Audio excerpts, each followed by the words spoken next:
It was an unusual family reunion. Oh, we're a relative. You're a relative of ours. For the first time, some acquaintances called each other cousin. The people knew me, but I didn't know them. And well, they knew because they see me in church every Sunday, and then somebody said, well, that's Charles Hill. Hello, I'm Matt Houston with the Manship School News Service, and I know my heritage. I know why my last name is Houston. I know who I'm named after. I know that I'm mostly English and Scottish. I know these things because I've been afforded an opportunity that most African Americans in the United States are not. You see, my ancestors were considered people before the 20th century, not property. My ancestors had written records detailing the lives, origin to ending of my great-great-great-grandparents. But for African Americans who were enslaved, their identities have been stripped away. Now their descendants must piece together that information with oral histories, stories passed down from generation to generation at family gatherings like this one. Maringouin. It's French for mosquito. Population a little over 1,000. Like many small towns, residents are pretty familiar with each other. They'll tell you if you're born there, you tend to stay there, or at least come back after a pilgrimage to Baton Rouge. It didn't take long for Mary Williams Wagner and her sister Dolores Williams Johnson to get the word out about their Gathering of Descendants event. The two women who spent a portion of their childhood visiting family in the small town knew two of the most effective ways to reach townspeople were to put flyers in the church and knock on doors. Do you have a second I can talk with you?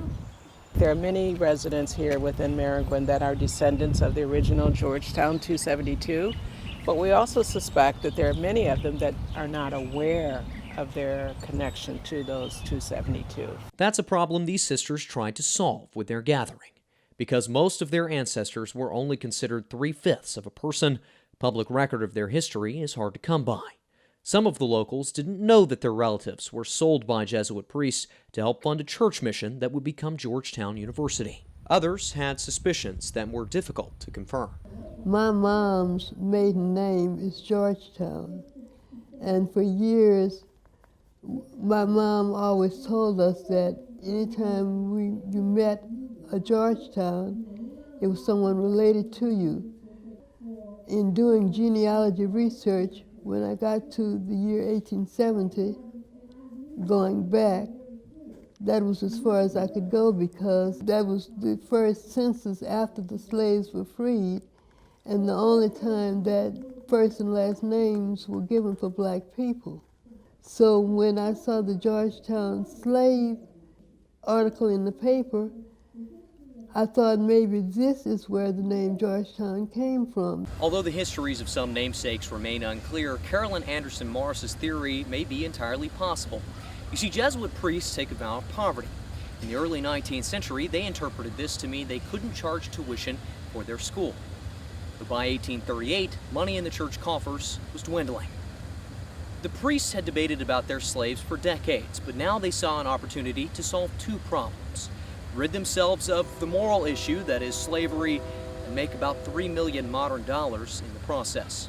The church loaded its 272 slaves onto the Catherine Jackson and sailed them from Alexandria near Washington, D.C. to dealers in New Orleans. But simply telling this story wasn't the only thing Mary Williams Wagner and Dolores Williams Johnson sought to accomplish.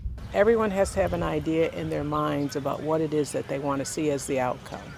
And so we would like to begin to put those thoughts together collectively and maybe prioritize. It's not for Georgetown to decide without us what they're going to do for us without us being a part of the conversation.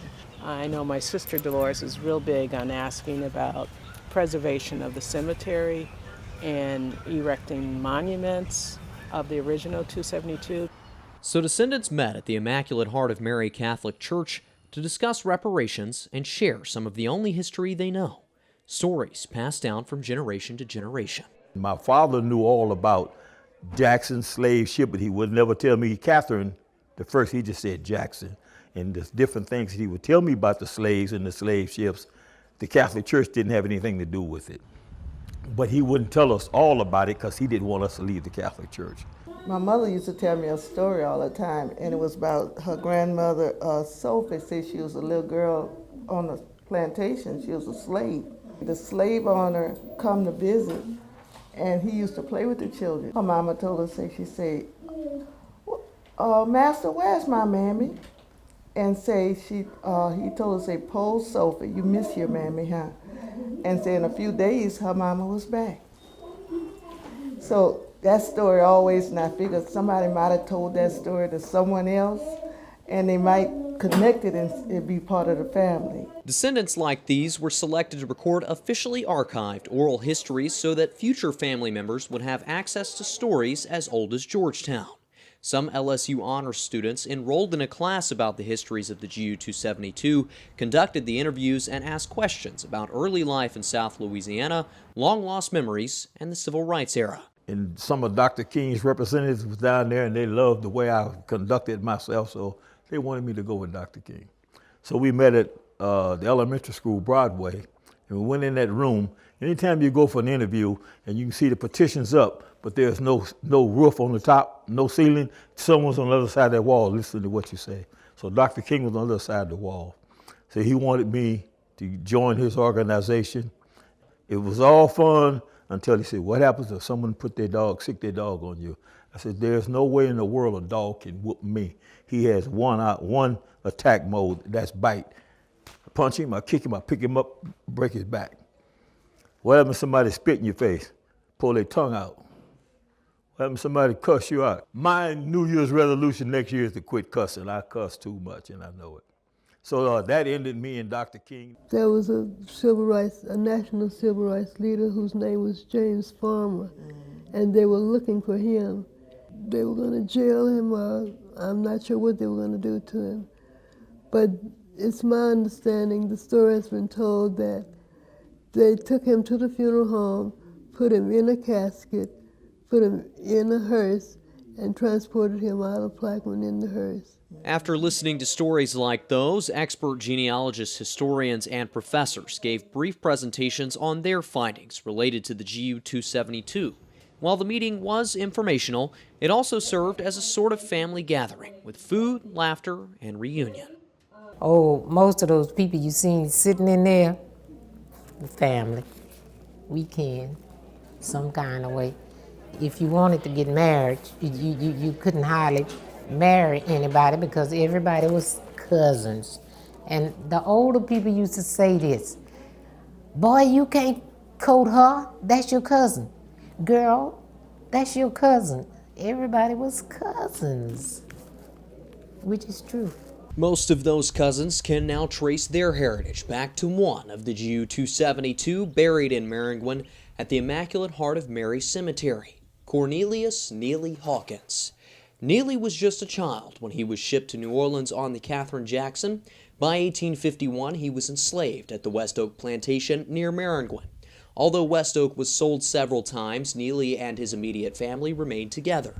That family continued to practice their Catholic faith even though there wasn't a priest within miles of the same plantation their own church had sold them to. Whenever no priest is available, they begin to fall back upon the devotional activities, and it's that rich life of prayer, not just personal prayer, but also communal prayer, coming together to pray the Psalms, coming together to pray the Angelus, to keep those hours of the day. Those are the things that keeps our spirit pumping until the sacraments are able to be provided to us, until the priests can come. Because Neely remained Catholic, his descendants were Catholic. And without their family's church history, the descendants would probably have no recorded history at all. Now we know why we are Catholic, or why we were raised Catholic, because, you know, it was just something we were without knowing the origin of why we were Catholic. While the descendants now know the origin of their faith, some still don't understand how their ancestors and current family members remain faithful to the church that betrayed them. When we were doing door-to-door just yesterday, that woman that we spoke with, who turns out to be a cousin related to the Hawkins, said that, you know, yes, I'm a Catholic and I will always be a Catholic. I will die a Catholic. I don't know how you balance that, or how you come to terms with this practice that you so value is the one that did so much harm to you and your family. I don't know how you do that. But family tradition holds strong.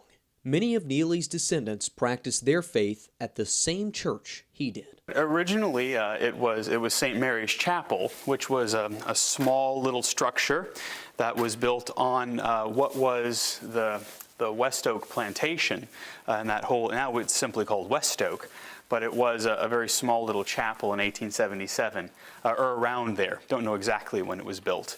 That's for folks probably above my pay grade to determine where it was built. And then it was destroyed by a storm, as so many churches have been. And then, of course, another structure was built in 1964, and that's on the site of what is today St. Immaculate Heart of Mary Cemetery. And eventually, because the parish was growing, they built a new structure, the present structure that we're in 1972. And so that's the present structure here. Over 100 years after the death of Neely Hawkins, and Maringouin residents have only begun to connect dots like these and find information that links their family together. It's sad in a way that it's taken this many years for this to come to light. You know, I'm 63, and I'm just learning about my mother's life and the life of her, you know, parents and her grandparents and the connection all the way back. It's like, I wish I'd known this growing up. Would my life have been different? I don't know. But I think it would have helped me to have that sense of connection. It was Cornelius who had a son named Austin, who had a son named Samuel, who had a daughter named Emily, my mother. So it wasn't that far removed, but yet it was information much more than we had ever heard. And I think it would have helped us, I guess, in our own development and sense of self-esteem, self-worth, to know that we were greater than what we thought we were. In April 2017, Georgetown University issued a formal apology to the descendants, starting a process that Mary Williams Wagner says she thinks should end in Maringouin. I have 3 children, I have 3 grandchildren. It's about them and the story staying alive enough that it's passed on down to my children and my grandchildren and beyond that, that the legacy remains. And I think that's what I mean about Maringouin, because this is where it began. I know there's the Maryland part of it, but here in Maringouin, that they would have a place to journey to pay the homage to the ancestors, that the monuments are erected to the original 272 members that are here, that are interned here. This is the place that people should come to pay homage to their past and to the ancestors that came before them. Right here in Maringouin.